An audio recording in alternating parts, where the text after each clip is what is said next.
Hello students, welcome to unique classes of right way. आज के अपनी इस वीडियो में हम लोग शुरू करने जा रहे हैं लाइफ प्रोसेस, जो कि है चैप्टर 6 और ये हमारा बायो का फर्स्ट चैप्टर कहा जाता है। तो बायो के फर्स्ट चैप्टर को आज हम लोग शुरू करने जा रहे हैं लाइफ प्रोसेस। लाइफ प्रोसेस, सबसे पहले हमें लाइफ जानना पड़ेगा, फिर लाइफ प्रोसेस पे आएंगे, फिर एक एक करके सारे प्रोसेस को हम लोग डिस्क्राइब करेंगे। सबसे पहले लाइफ। अगर मैंने आपसे पूछा कि आप कैसे पता लगाते हो कि किसी भी चीज़ में लाइफ है या नहीं, मेरे हाथ में ये पेन है, क्या इसमें लाइफ है? आप कहोगे मैम नहीं। फिर मैंने कहा एक डॉगी जो मूव कर रहा है उसमें लाइफ है, तो आप कहोगे हाँ। मैंने कहा क्यों? तो ये डॉगी चल रहा है, तो ये पेन भी चल रहा है, तो इसमें लाइफ है? नहीं है। अब बात रही कि ठीक है, डॉगी चल रहा है, इंसान चल रहा है, बात कर रहे हैं, मेरा हाथ पैर सब कुछ हिल रहा है, तो आई एम लिविंग। अगर हम सो जाएं तो तब क्या लिविंग नहीं हो गए? तो कुछ लोगों ने पहले तो लिविंग एनिमल्स को मूवमेंट से रिलेट किया, तो फिर बाद में मूवमेंट वाला भी गलत होने लगा, क्योंकि जब आप स्लीपिंग पोजीशन में होते हो तब तो आपका कोई मूवमेंट नहीं होता है, तब रेस्पिरेशन देखा जाता है। तब क्या देखा जाता है? रेस्पिरेशन। लोग ऐसे नब्स चेक करते हैं ना, चल रहा है या नहीं, फिर नाक के पास लगाते हैं, सांस एयर ले रहा है या नहीं। तो respiration is also one of the life process. उससे पता लगता है कि कोई भी क्रिएचर जो है वो हमारा लिविंग है या नहीं है। ठीक है, मूवमेंट सबसे पहला क्राइटेरिया है। जब मूवमेंट फेल करेगा तो हम लोग रेस्पिरेशन चेक करेंगे, और जब रेस्पिरेशन फेल करेगा तब क्या होगा? जैसे प्लांट लिविंग है, लेकिन उसमें आप जाओगे रेस्पिरेशन चेक करने, उसको पत्ते को छू करके चेक करोगे कि वो सांस ले रहा है या नहीं? वहाँ तो चेक ही नहीं कर सकते, ना ही वहाँ पे कोई मूवमेंट हो रहा है। फिर कैसे पता लगाते हैं कि ये प्लांट जो है वो लिविंग है? तो कहते हैं अरे ये हरा भरा पेड़ है, इसको मत काटो, बहुत हरियाली है इस पे, तो ये अभी जिंदा है। जो पेड़ बिल्कुल सूख जाता है, सारे पत्ते झड़ गए रहते हैं, तो कहते हैं कि अरे ये पेड़ जो ये बिल्कुल डेड हो गया, अब इसको काट सकते हो, इसको काट लो लकड़ियों के लिए। तो वहाँ पर ग्रीनरी से पता लगाते हैं कि जो ज़्यादा ग्रीन है उसमें उतनी लाइफ है। अब कुछ प्लांट जो है वो ग्रीन भी नहीं होते, जैसे क्रॉटन वगैरह, तो वहाँ कैसे पता लगाते हैं? तो उनके लीफ के कंडीशन पर, उनके ग्रोथ पे, यानी growth is also one of the most important factor to show the life. Plant में तो स्पेशली ग्रोथ ही बताता है, और उनकी कंडीशन वेल बीइंग किस कंडीशन में है, तो वेल बीइंग और ग्रोथ बताता है कि प्लांट में लाइफ है या नहीं। इसलिए लाइफ को कभी भी मूवमेंट के साथ उसको मत रखो। Not confined with only movement, not confined with only movement, खाली मूवमेंट से ये रिलेटेड नहीं है। Then we check, then life के लिए क्या होता है? रेस्पिरेशन। देन रेस्पिरेशन को हम लेते हैं, ग्रोथ को लेते हैं, इन सब को कंसीडर करते हैं। ठीक है, लाइफ के लिए कोई एक ऐसा चीज है जिसको कॉन्ट्राडिक्टरी आज तक उस पर डिस्कशन चल रहा है कि इसको लाइफ की कैटेगरी में डाला जाए, लाइव या फिर नॉन लिविंग की कैटेगरी में डाला जाए, वायरस को लिविंग माना जाए या नॉन लिविंग माना जाए, इस पे आज भी चर्चा का विषय बना हुआ है।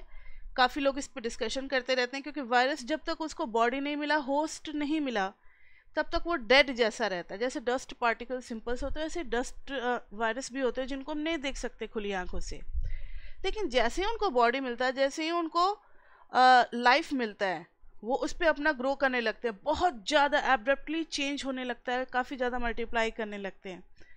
तो वायरस को डाउट है, डाउट ओवर लिविंग और नॉन लिविंग, लिविंग और नॉन लिविंग। लेकिन एक बात तो क्लियर है कि जब इसको होस्ट मिलता है तब तो ये लिविंग हो जाता है, it becomes active, it becomes active when it gets its host, it becomes active when it gets its host. ठीक है, ये बातें हो गई। अब है कि हमें आखिर एनर्जी चाहिए क्यों? सब क्या करते हैं बताओ? फूड वगैरह लेते हैं। फूड तो एसेंशियल पार्ट है, अगर फूड नहीं लोगे तो हम वीक हो जाएंगे और डेड बड़ी जल्दी हो जाएंगे, तो फूड तो हमें चाहिए। और लिविंग बीइंग्स को हमेशा, नोट, लिविंग क्रिएचर्स को हमेशा ही फूड चाहिए। Living creatures always have growth and repair. Growth and repair. Growth and repair का मतलब क्या है? कभी 1 साल के बच्चे को देखो और कभी 15 ईयर्स के बच्चे को देखो, कभी 30 ईयर्स के बच्चों को देखो, ग्रोथ सब में अलग अलग दिखाई देगा। छोटे बच्चों में कम सेल्स होते हैं, वही सेल्स डिवाइड होता है, फिर वो ग्रो करते हैं तो वही साइज क्या उनका बढ़ता चला जाता है, बढ़ता चला जाता है। तुमने 9th क्लास में पढ़ा है साइंस में सेल्स। तो cells and growth and repair, mitosis meiosis दोनों पढ़ा है। तो माइटोसिस आपने पढ़ रखा, माइटोसिस की भी बात हो रही, रिप्रोडक्शन की बात नहीं हो रही। तो living creatures always have growth and repairs, जिसके लिए उन्हें क्या चाहिए? एनर्जी चाहिए।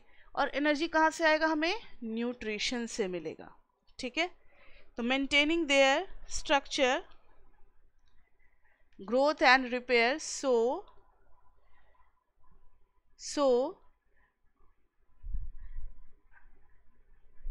they all are, चाहे लिविंग हो चाहे नॉन लिविंग हो, they all are made up of molecules, they all are made up of molecules, जो कि हमेशा मूविंग पोजीशंस में होते हैं। कहोगे मैम मूविंग पोजीशंस में कैसे? तो अगर मेरे हेयर के मॉलिक्यूल्स नहीं मूव कर रहे हैं तो ये ग्रो कैसे हो रहा है? मेरे नेल्स के पोजीशन, मेरे आईज में मूवमेंट कैसे हो रहा है? तो मॉलिक्यूल्स हमेशा मूव करते रहते हैं। They must move molecules around all the time, made up of molecules which are always moving, which are always moving. तो सारे मॉलिक्यूल्स हमेशा क्या है बताओ? मूविंग पोजीशन में हैं। सारे मॉलिक्यूल्स क्या है? मूविंग पोजीशन में हैं। अब बात आती है कि व्हाट इज लाइफ प्रोसेस। अब लाइफ को बनाए रखने के लिए, जिंदा रहने के लिए जितने कामों की ज़रूरत है, जितने प्रोसेस से होकर के हमें गुजरना पड़ता है, that is called life process. जैसे जिंदा रहने के लिए सबसे पहले ज़रूरी है खाना खाना, न्यूट्रिशन, फूड। न्यूट्रिशन हमें कहाँ से मिलेगा? फूड से मिलेगा। तो हमें सारे विटामिन, मिनरल्स, न्यूट्रिएंट्स सारे मिलते रहेंगे तो मेरा सब कुछ ग्रो करेगा। जैसे हर न्यूट्रिएंट्स का अलग अलग काम है। सोडियम और मैग्नीशियम का काम है मेरे ब्रेन को एक्टिव बनाए रखना। कैल्शियम फास्फोरस का काम है मेरे बोन्स को स्ट्रांग बनाना। ऐसे ही नाइट्रोजन का काम है और मेरे सेल्स को बनाना, प्रोटीन को बनाना। प्रोटीन का सिंथेसिस नाइट्रोजन के एमिनो एसिड से होता है। तो इन सारे न्यूट्रिएंट्स का काम हमारे बॉडी में अलग अलग है। तो लाइफ प्रोसेसेस में, लाइफ प्रोसेस की सबसे पहले डेफिनेशन हम लोग लिखेंगे कि what is life process. The processes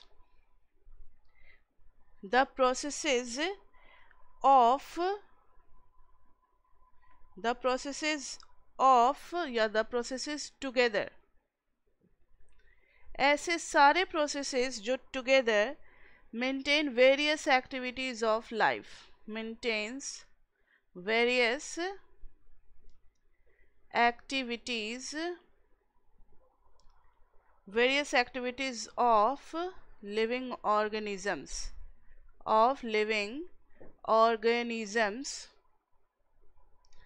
are called life processes,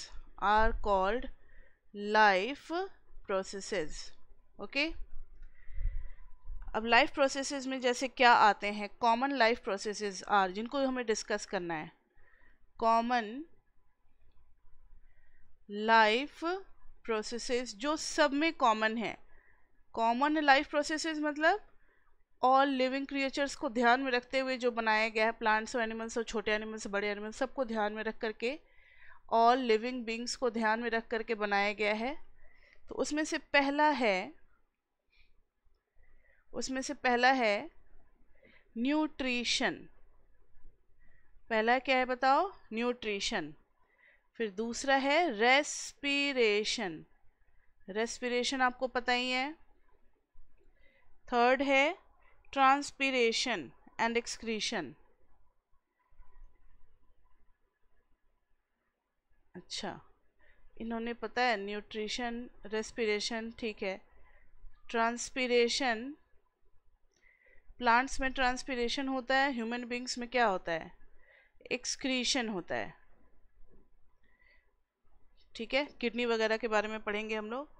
next is control and coordinations. Control and, ये हमारा नेक्स्ट चैप्टर होगा, कंट्रोल एंड कोऑर्डिनेशंस। फिर है ग्रोथ फिर है मूवमेंट,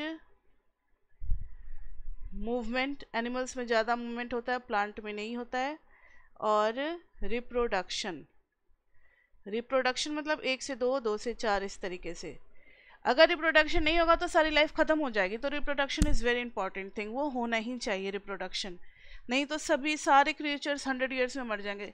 सोच लो कि आज से अगर रिप्रोडक्शन होना बंद हो जाए तो सारे इंसान की जो प्रजातियां हैं वो विलुप्त हो जाएंगी 100 साल के अंदर, सारे मर जाएंगे जो भी आज तक जिंदा हैं, जिनका आज जन्म हुआ है वो भी मर जाएंगे 100 साल के अंदर में।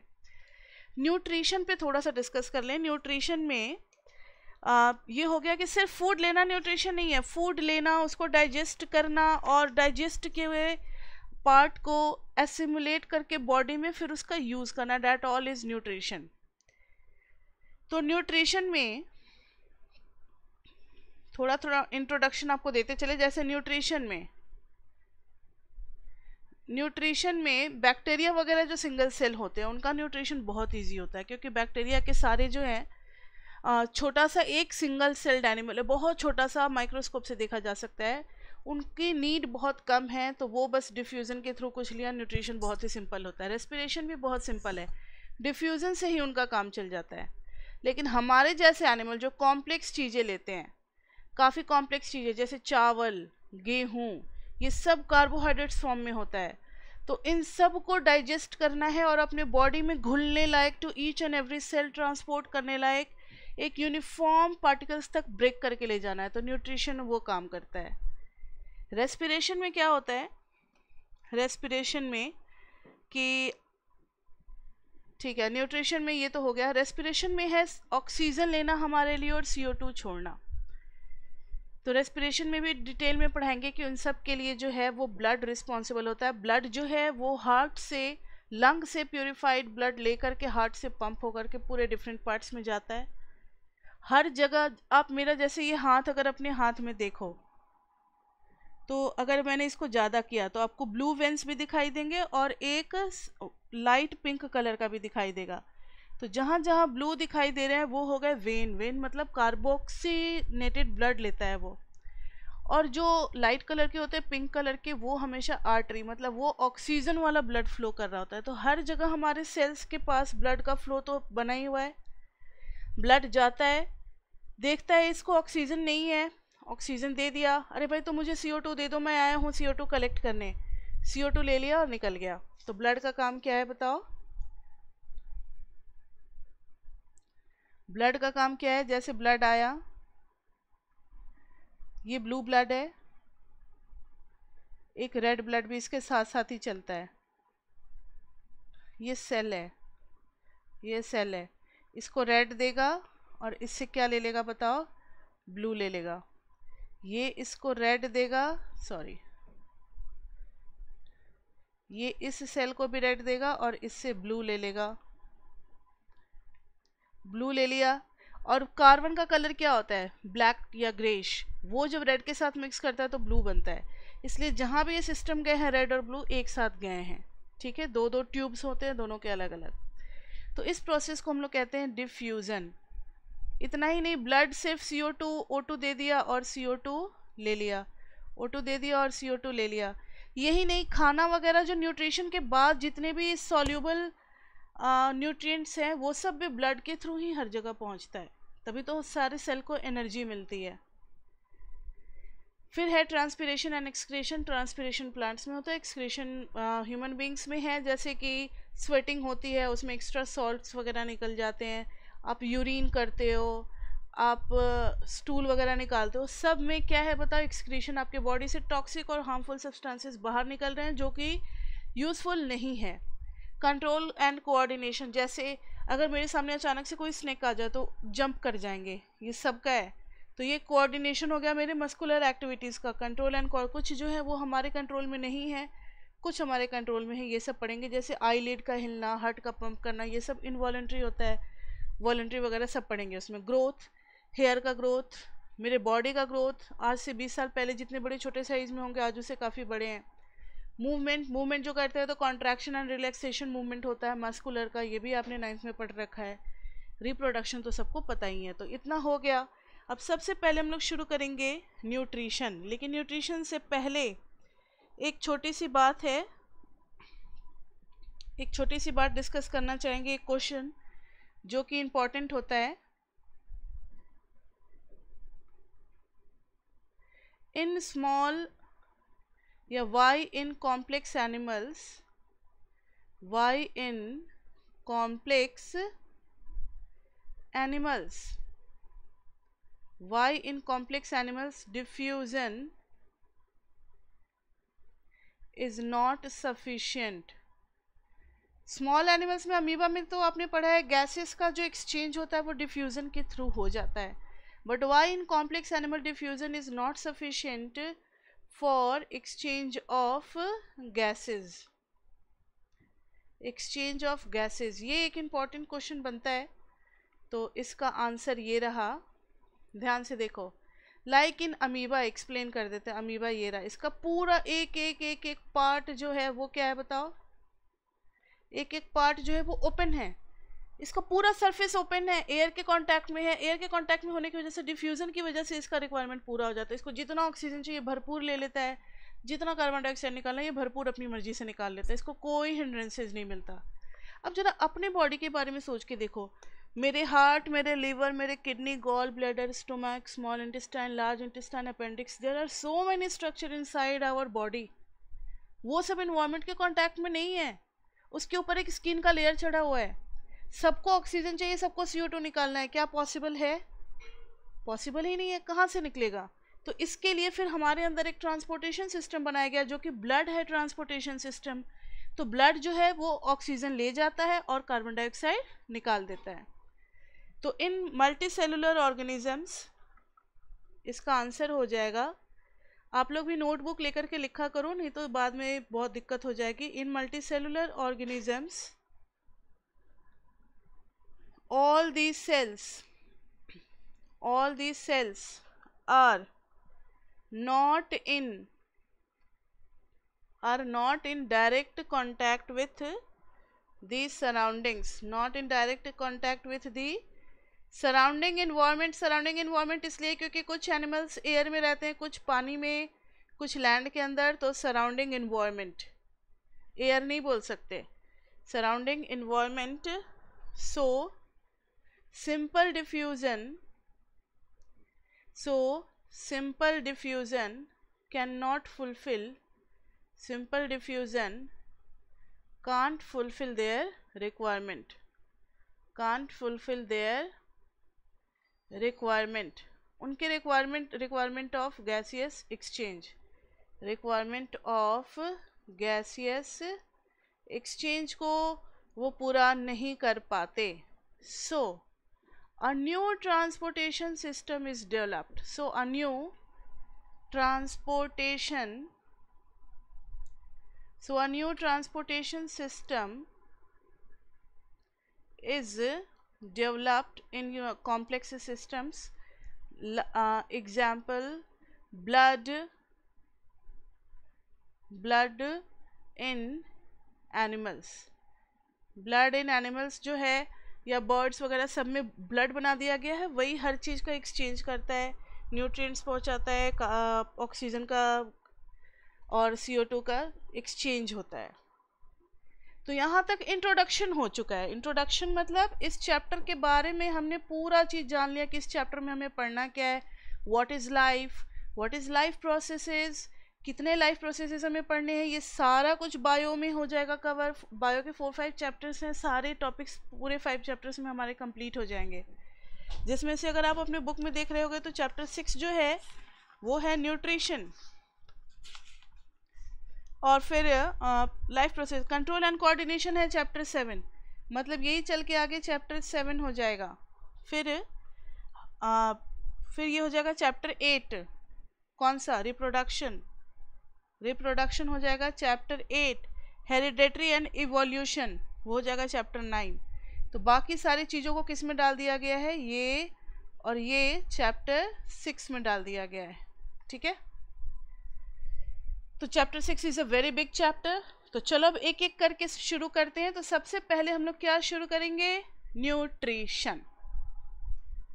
न्यूट्रिशन मतलब पूरा process taking the food and making it like soluble in the blood or anything which can be transported easily to each and every part of the organism.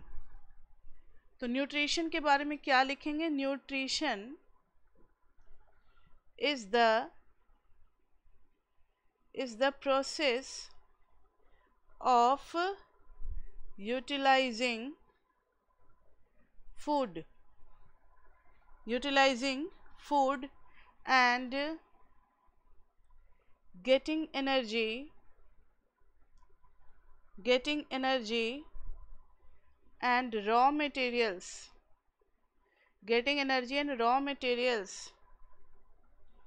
to produce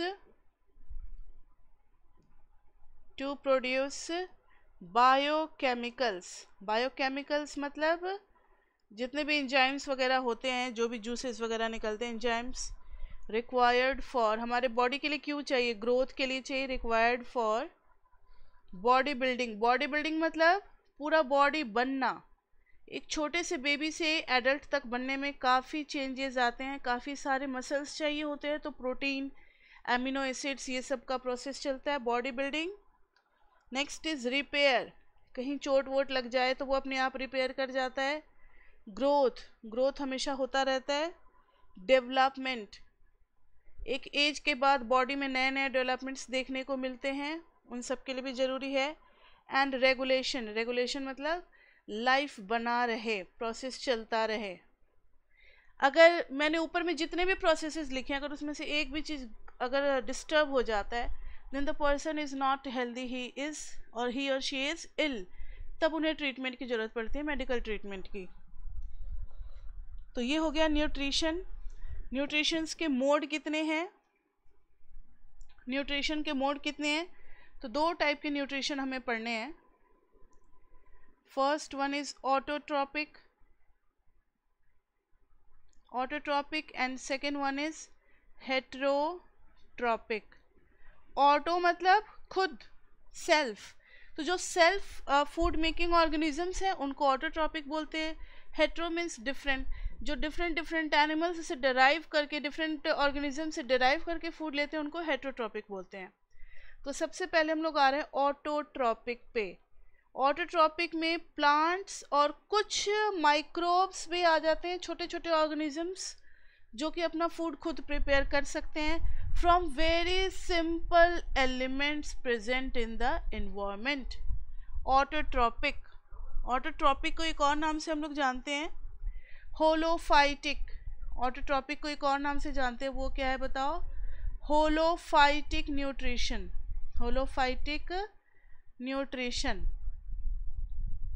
तो ऑटोट्रॉपिक में हमें एक एक करके सारे points पढ़ने हैं। Autotrophic में it is the mode of nutrition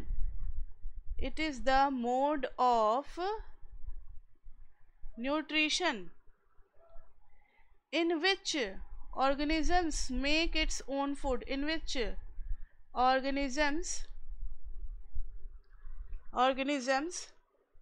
makes its own food from the simple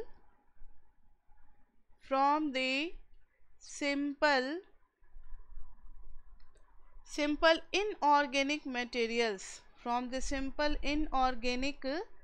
materials, inorganic materials मतलब जो लिविंग नहीं होते, materials like carbon dioxide and water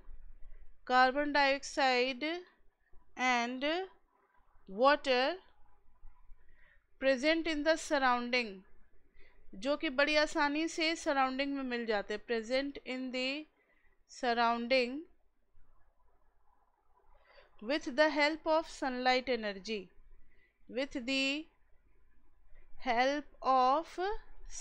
energy, ये सारा कुछ अवेलेबल है इन्वायरमेंट में बड़ा इजीली। कार्बन डाइऑक्साइड भी इजीली अवेलेबल है, वाटर भी इजीली अवेलेबल है, सनलाइट भी इजीली अवेलेबल है। तो इनके प्रेजेंस में जो होता है वो कहलाता है ऑटोट्रॉपिक। ऑटोट्रॉपिक्स में कौन कौन से आते हैं? Autotrophic bacterias are also there, plants and some bacteria plants and some bacteria are autotrophs, मतलब ऐसे क्रिएचर्स जो अपना फूड खुद बनाते हैं वो कहलाते हैं ऑटोट्रॉफ्स। फूड तो हम लोग भी खुद बनाते हैं ना। मैंने आज रोटी बनाया, चिकन बनाया, जो भी बनाया, तो क्या वो फूड मैंने बनाया? नो। मैंने जो रोटी बनाया वो आटे से बनाया। और आटा कहाँ से आया? आटा is, flour is our carbohydrate and that is derived from the plant. Plant ने दिया था मुझे, प्लांट ने खुद का खाना बनाया था। So we are deriving our food from the plant. So we are not autotrophs, we are heterotrophs. तो ऑटोट्रॉपिक बैक्टीरिया और प्लांट्स, ग्रीन प्लांट्स। प्लांट्स में भी कौन से? Green plants. ग्रीन प्लांट्स के पास क्लोरोफिल होता है ना, इसलिए वो लोग अपना फूड खुद बना सकते हैं।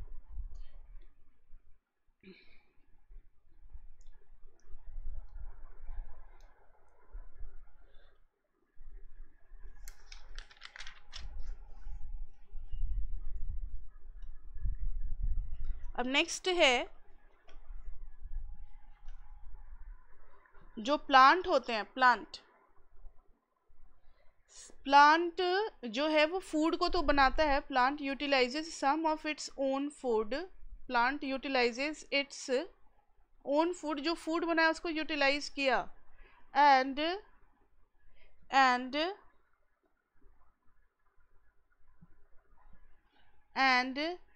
we derive these carbohydrates from the plant। उसने खुद के लिए यूज किया और जो बचा हुआ पार्ट है, and rest we derive these carbohydrates from them and store in our body, किस फॉर्म में? हम लोग अपने बॉडी में किस फॉर्म में रखते हैं? Store in our body in form of glycogen.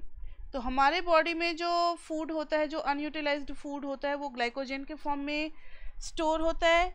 और प्लांट में utilises it's own food and rest जो स्टोर्ड होता है उसको कहते हैं स्टार्च। उसको क्या कहते हैं? स्टार्च। स्टार्च जो स्टोर कर लेता है। तो प्लांट अपने अंदर जब रखता है तो उसको क्या कहते हैं बताओ? Starch.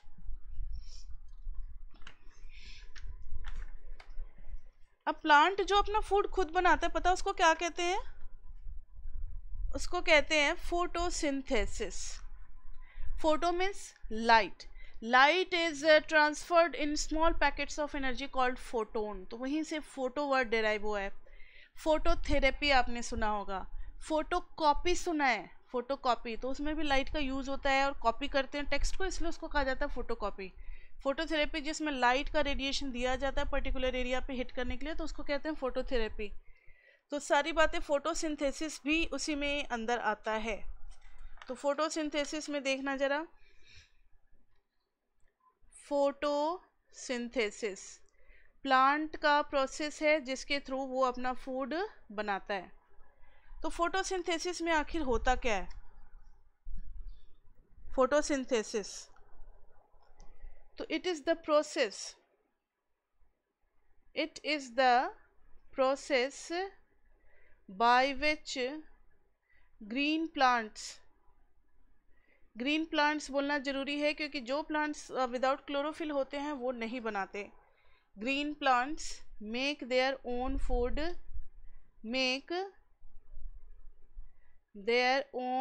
Food in the presence of make their own food from CO2 and H2O। CO2 कहाँ से लेगा? इन्वायरमेंट से। H2O कहाँ से लेगा? Xylem phloem. आपने वेस्कुलर बंडल पढ़ा है, तो जाइलम के थ्रू, रूट के थ्रू वो एब्जॉर्ब करके water each and every part of the plant में पहुंचाता है। Water by using sunlight energy in the presence of chlorophyll नहीं होगा तो नहीं होगा फोटोसिंथेसिस। इन सब के बारे में हम लोग पढ़ेंगे,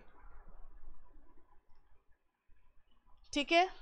तो चलो पढ़ते हैं कि आखिर होता क्या है फोटोसिंथेसिस में, इसका नाम क्यों है फोटोसिंथेसिस।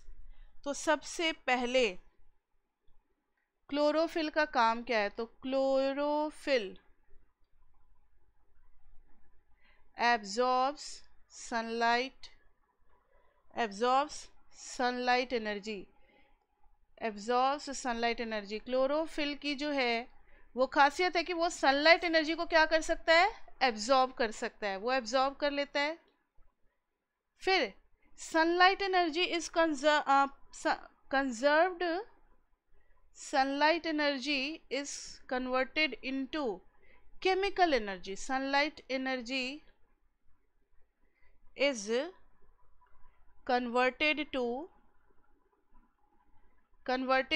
chemical energy, और ये वाटर को ब्रेक कर देता है। वाटर किस किस चीज से बना हुआ है? हाइड्रोजन और ऑक्सीजन से ना, तो ये हाइड्रोलिसिस कर देता है, वाटर को ब्रेक कर देता है। Chemical energy converted to chemical energy which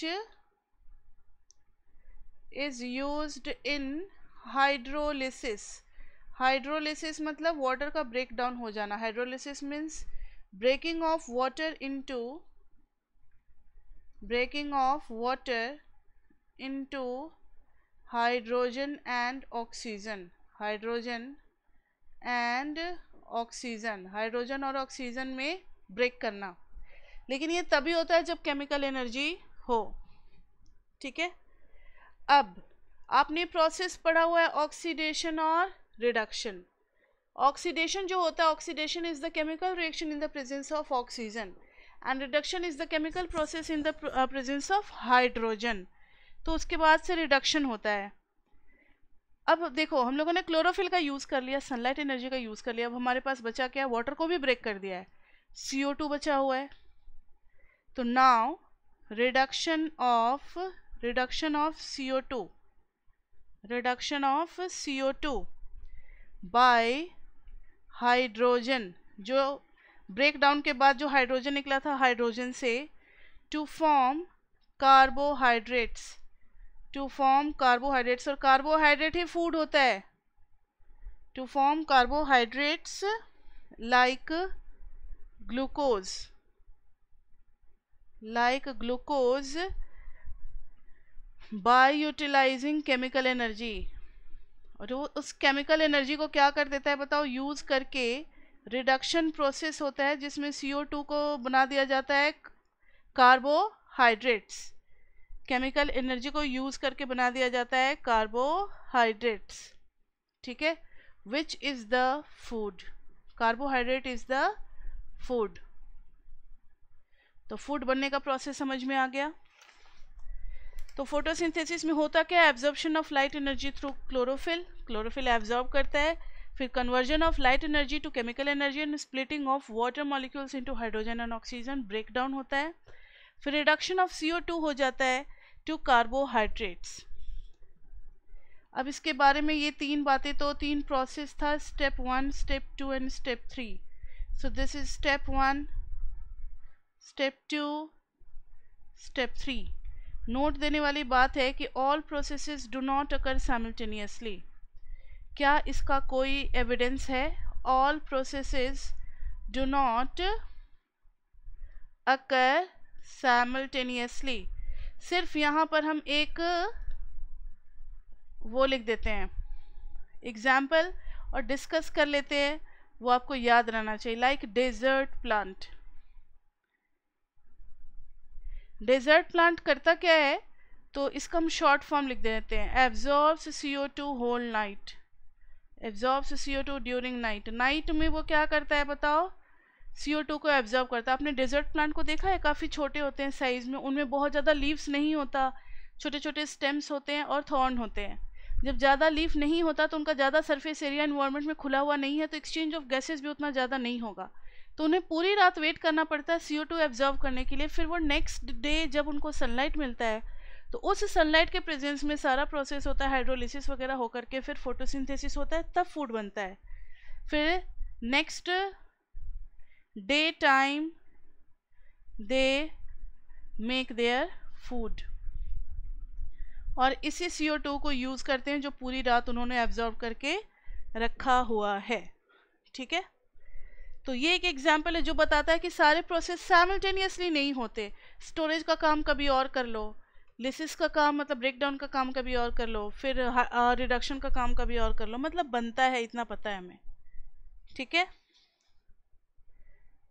तो ये हो गया हमारा।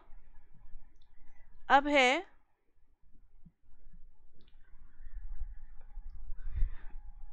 आप अगर एक डायग्राम देखोगे तो लीफ में आपको दिखाई देगा क्लोरोप्लास्ट और क्लोरोफिल।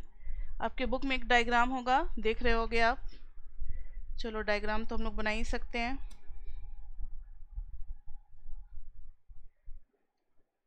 अगर ये लीफ है, लीफ को ज़्यादा अच्छा नहीं होगा ग्रीन कलर से बनाया जाए। सपोज करो ये लीव है, लीफ।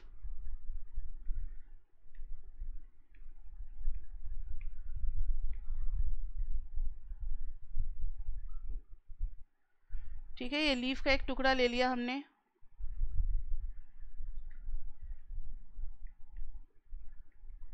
ये सारे क्या है, वेन्स है। और ये मिड रिब है। ये क्या है बताओ, मिड रिब है। अब इसी मिड रिब में इन्होंने दिखलाया है यहीं पे क्या होता है बताओ, जाइलम एंड फ्लोएम। मतलब बिल्कुल बीच से ट्रांसपोर्टेशन सिस्टम है। जैसे हमारे घर का भी ड्रेनेज सिस्टम नहीं होता, एक मेन पाइप आती है, फिर वहां से साइड साइड के पाइप्स निकलते हैं, वही चीज है। तो जाइलम एंड फ्लोएम यही है, वेस्कुलर बंडल। ये लैमिना है, इसको हम लोग मिड रिब कहते हैं। क्या कहते हैं इसको, मिड रिब। और ये जो छोटे छोटे आए होते हैं इनको क्या कहते हैं, वेन। इनको कहते हैं वेन। अब इसी डायग्राम में इनका कहना है कि हम लोगों ने ये वाला एक छोटा सा टुकड़ा काट दिया। कौन सा, ये वाला। इतना बड़ा सा टुकड़ा को यहाँ पे करके दिखला रहे हैं, बड़ा करके। जब इस छोटे से वेन को देखा गया तो इस वेन में पता है क्या क्या नजर आया, कि इस तरीके से इनका सेल्स नजर आया। सेल्स के ऊपर क्या लगे हुए थे, क्यूटिकल। सेल्स के ऊपर क्या लगे हुए थे, वैक्सी लेयर। जब आप किसी भी लीफ को टच करते हो तो आपको सॉफ्ट सॉफ्ट सा बड़ा लगता है, वो होता है वैक्सी लेयर। ठीक है, फिर अपर एपिडर्मिस सबके अंदर में ऐसे ऐसे बना हुआ है। इसको क्या कहते हैं बताओ, अपर एपिडर्मिस। फिर उसके बाद से आपको इस टाइप का स्ट्रक्चर दिखेगा।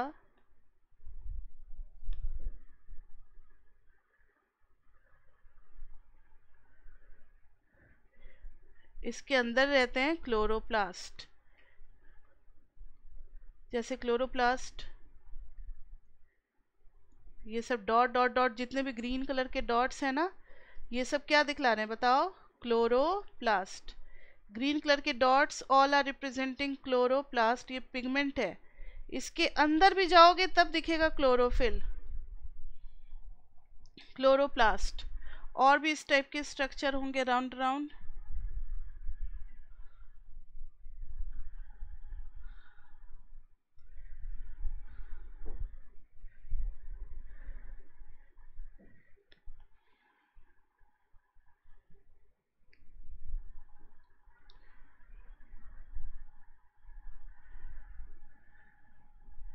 तो अब देखना फिर से, ग्रीन ग्रीन सबके अंदर है क्लोरोप्लास्ट। और लीफ सेल्स में ये सारे वैक्यूल होते हैं, ये तो सेल सैप आपको पता ही है। और पता है ये दोनों क्या है, गार्ड सेल्स हैं। ये दोनों क्या है, गार्ड सेल्स।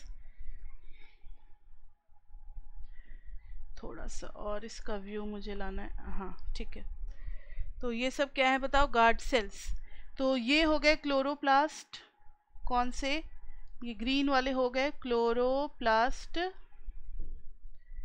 एयर स्पेसेस, ये जो यहाँ पर स्पेस है और यहाँ पर जो स्पेस है, इसको हम लोग कहते हैं एयर स्पेसेस। यहीं से CO2 वगैरह एब्जॉर्ब करके रखते हैं ये लोग। फिर ये दोनों क्या है, गार्ड सेल्स। ये गार्ड जैसा काम करते हैं, पानी एब्जॉर्ब करके, वाटर एब्जॉर्ब करके टर्जिड कंडीशन में हो जाता है। अब इस गार्ड सेल को देखो, जब ये पानी ले लेते हैं तो इनका अंदर का लेयर क्या होता है, थिक। अंदर का लेयर होता है थिक, तो ये ज़्यादा एक्सपैंड नहीं करते। और बाहर का लेयर होता है थिन। आपने जैसे किडनी बीन्स देखा होगा, राजमा वगैरह का सीड देखा है ना, तो अंदर का होता है इनर थिक होता है, और आउटर क्या होता है, थिन होता है। तो आउटर थिन होने की वजह से वो ज़्यादा बल्ज कर जाता है पानी एब्जॉर्ब करके। जब ज़्यादा बल्ज कर जाएगा तब ये ओपन हो जाएगा। ठीक है, ये गार्ड सेल्स हो गए और इनमें भी क्लोरोप्लास्ट होते हैं। जब ये वाटर लूज कर देते हैं, ये कब है, इन टर्जिड कंडीशन। टर्जिड कंडीशन मतलब full with water, having plenty of water. जब इनके पास काफ़ी ज़्यादा वाटर होता है तब। जब वाटर नहीं होता, in absence of water, in absence of water ये जाते हैं सूख, और इनका सूखे हो जाते हैं ये, ड्राई। और तब ये इतने फैले हुए नहीं होते, ये ऐसे हो जाएंगे। तो देखो, पहले जितना एयर स्पेस खुला हुआ था, पहले जितना एयर स्पेस खुला हुआ था, अब वो स्पेस क्या हो गया, काफ़ी कम नहीं हो गया। तो अब ये कम हो गया स्पेस, ये गार्ड सेल्स हैं। तो व्हेन दे लूजेस वाटर, ये कब का है, when they loses water.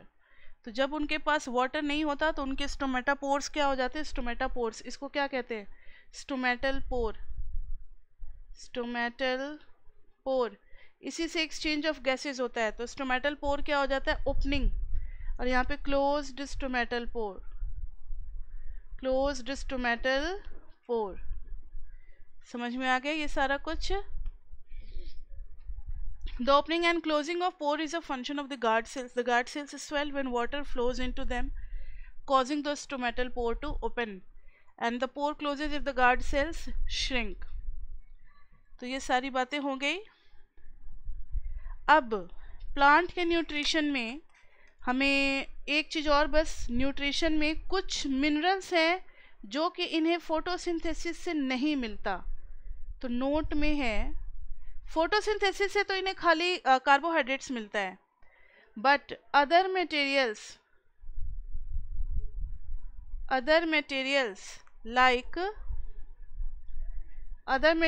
Like nitrogen. Nitrogen तो चाहिए ना, विदाउट नाइट्रोजन कैसे होगा बॉडी बिल्डिंग। फॉस्फोरस चाहिए ना, नहीं तो कैसे मिलेगा स्टैमिना। तो फॉस्फोरस चाहिए। देन आयरन, आयरन भी लेते हैं। मैग्नीशियम, मैग्नीशियम ये सब ये कहाँ से लेते हैं, magnesium are taken from soil, water के थ्रू, फ्रॉम सॉइल, वाटर के थ्रू लेते हैं। ठीक है। नाइट्रोजन का काम क्या है, आपने नाइट्रोजन साइकिल पढ़ा था ना, उसमें आपको याद है नाइट्रोजन में क्या पढ़ा था, कि कुछ ऐसे बैक्टीरिया होते हैं लाइटनिंग वगैरह से, या फिर नाइट्रोजन क्रिएट होता है। एलिमेंटल फॉर्म में नाइट्रोजन कहाँ पाया जाता है, जो आसमान में लाइटनिंग होते हैं उससे भी नाइट्रोजन होता है, या फिर कुछ ऐसे बैक्टीरिया होते हैं जो नाइट्रोजन बनाते हैं। तो taken up in the form of inorganic nitrates और नाइट्राइट्स। तो nitrogen taken in the form of nitrates और नाइट्राइट्स, नाइट्रेट्स एंड नाइट्राइट्स के फॉर्म में लेते हैं, जो कि इन्वायरमेंट में बड़ी आसानी से मिल जाता है, इन्वायरमेंट में पाया जाता है। And they nitrogen is helpful in, nitrogen is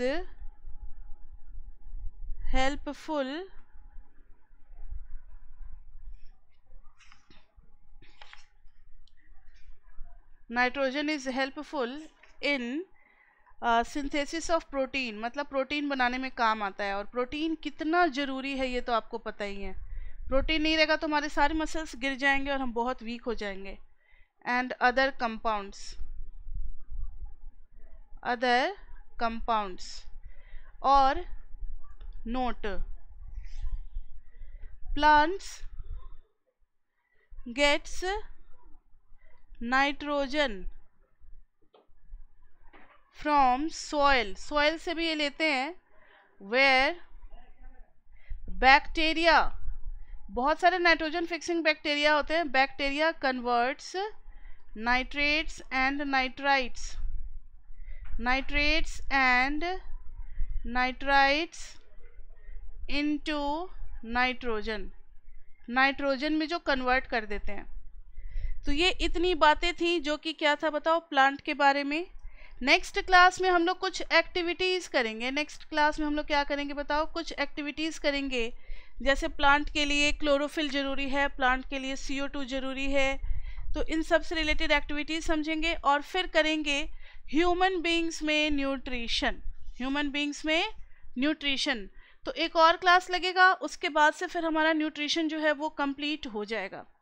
तो चलो मिलते हैं फिर हम लोग नेक्स्ट क्लास में, and next class will be